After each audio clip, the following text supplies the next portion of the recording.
Hello everyone, welcome to my spoiler talk of Deadpool. Now this movie was absolutely hilarious and I thought that this movie was great, as you may have seen in my review. But this is a spoiler talk and I can just talk away. It doesn't necessarily have to be structured or anything. I'm just gonna talk about the stuff that pops into my head. But what I love is that the movie starts off with the test footage, because that was what people remembered. Like that's the reason that the movie was made. And then the movie goes back in time and be like, hey, by the way, how we got here is that through this, and then we'll go back, and then we'll go back again until we're all caught up, and there you go. And we actually see that Wade Wilson was basically, a merc for hire, where he just goes after this pizza guy in a twisty kind of way. He goes after the pizza guy, not the guy whose house he actually is in. How did Deadpool get into that house, by the way? But anyway, he does that because of the stalking that that the pizza guy does to this other girl. Afterwards, he goes back to the bar with his best friend Weasel, and there he meets a prostitute named Vanessa, and from that point forward, he becomes fully in love with her, and she becomes his world. So, what better way to continue on than to give him cancer? Of course, we need something bad to happen because Deadpool somehow needs to get his powers. And we have the most shady guy ever giving him like a cure. Being like, hey, we make superheroes. We're also the only way you could live. But desperate times do call for desperate measures. When we get to the actual facility, it does not look like superhero boot camp. It looks more like a torture chamber. This turns from a love movie into a horror movie real fast. Even before he becomes Deadpool, he is still Deadpool, but just not the fourth wall breaking Deadpool. But he just pokes fun at Ajax, where it's like, like you got something in your teeth and it's like, yeah, I made you look.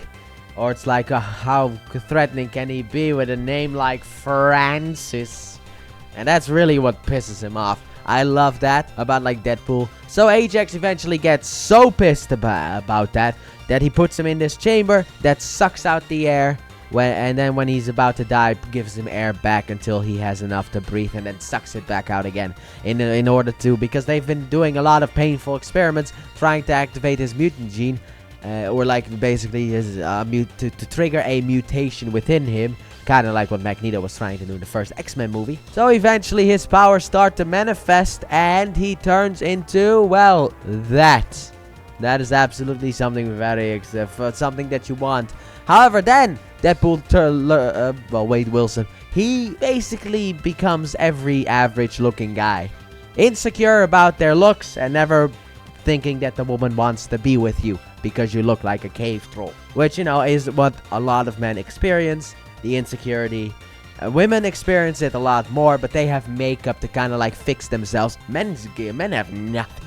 So we just look like cave trolls. So he can't work up the courage to talk to her because he looks awful.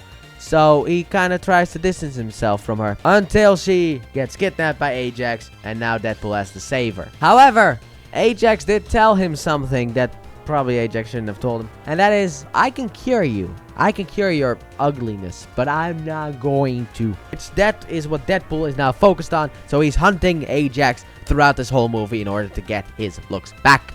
That's basically it. And then that's basically it for a lot of the movie. However, then eventually he gets to Ajax, and then he reveals who he is, and when he finally has his man, he gets stopped by Colossus. And so Ajax escapes, and then Colossus joins in the movie, and well, now that Ajax knows who Deadpool is, he basically goes, he's like, alright, now we need to figure out what Wade Wilson loves and then use that in order to kill him. However, he heals anything, so yeah. And also we have a Gina Carano plays Angel Dust. Oh, in the movie she's just called Angel.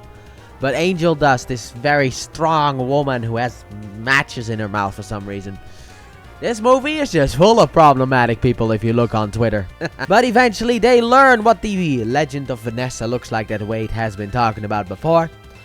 And they kidnap her in order to lure Wade to a place so that they can maybe, possibly, potentially kill him.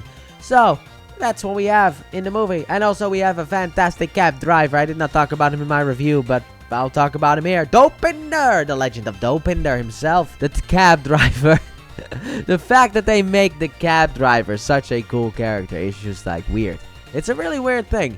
And also we get a bit, happy to see Stan Lee once again. But Dopinder is just a cab driver, but I don't know why, but he feels really important to the movie, even though he isn't. But when you're done, it's like Dopinder. But anyway, now Deadpool assembles the X-Men, the two that Fox could pay for, because, you know, the studio only gave them 58 million. That's not enough to get more X-Men characters, which I love the fourth wall breaking. I'm taking you to see the professor. Stewart or McAvoy? Yeah, these timelines are confusing. It's almost like the studio couldn't afford any more X-Men. You know, that kind of stuff. I love that about this movie. That is really where the humor lies for Deadpool. But anyway, he recruits Colossus and Negasonic Teenage Warhead on this mission to rescue Vanessa.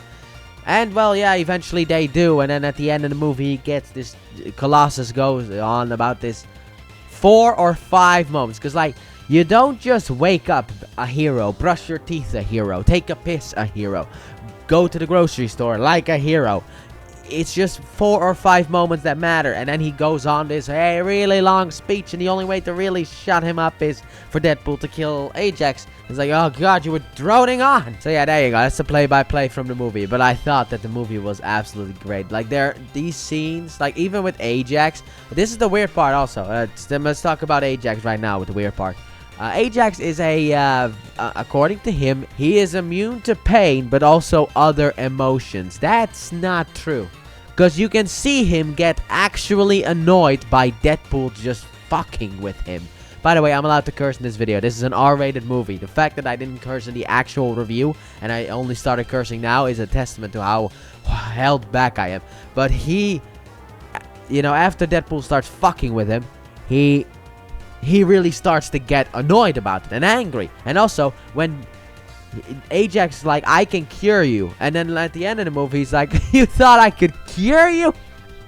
He literally starts, you know, he's laughing about it.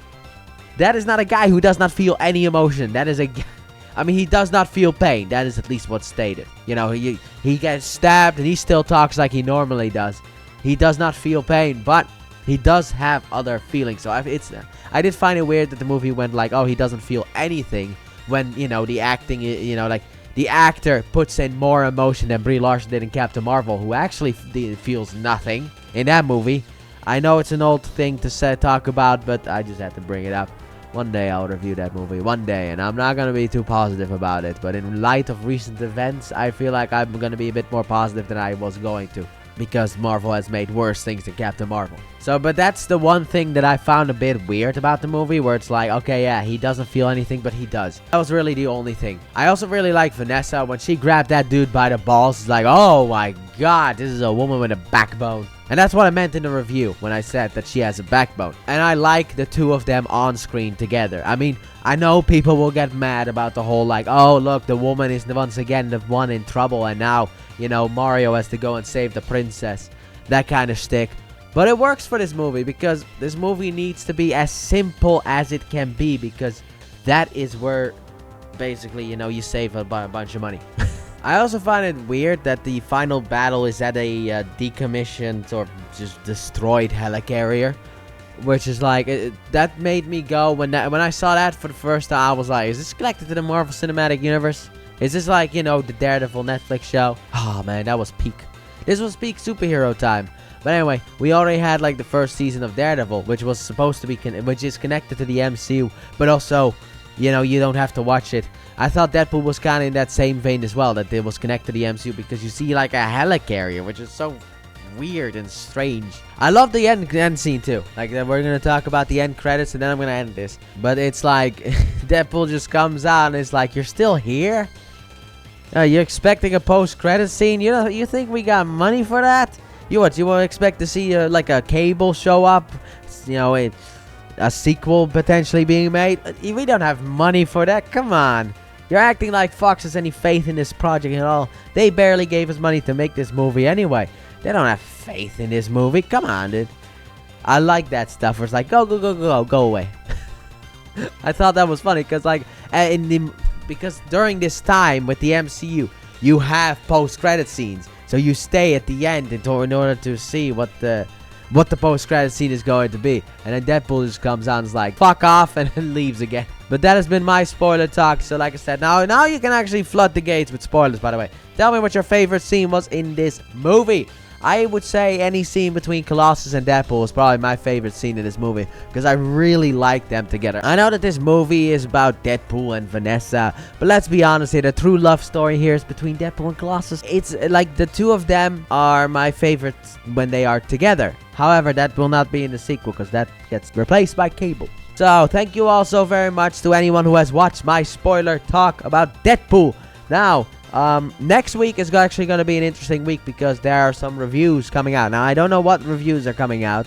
Also, that trailer reaction for Captain America Brave New World was actually supposed to be uploaded today, but I was able to get it done on time to upload it Friday.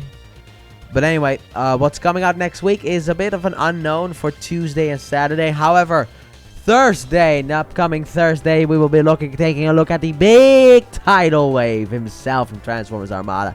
And I hope by next week, potentially on Sunday, to have my review of Deadpool 2 and the spoiler talk for Deadpool 2 out as well. That is what is basically upcoming for the next week, and whenever I see Deadpool and Wolverine, because that is kind of what this review series is building towards, I'll give you guys that review as well. So thank you all so very much for watching, and I do hope you guys have enjoyed. And if you did, please like button, subscribe if you're new or if not done so already, turn on notifications, and don't forget to check out the Let's Play channel, which you have seen clips of my Deadpool Let's Play here in this video, and that Let's Play will actually be going up next year. However, I was thinking to myself, you know, I need footage for my Deadpool reviews. I haven't done a Let's Play yet, and at the moment I don't have time to upload a Let's Play for Deadpool, but why don't I just record a Let's Play for Deadpool anyway? So yeah, but that will be going up in next year, around March I think of next year. That's when Deadpool goes up. And yeah, that has been it for me. So thank you all very much for watching, and I'll see you guys Tuesday for another Transformers review. But I can promise you this, it will be Thursday as well for Tidal Wave. Bye!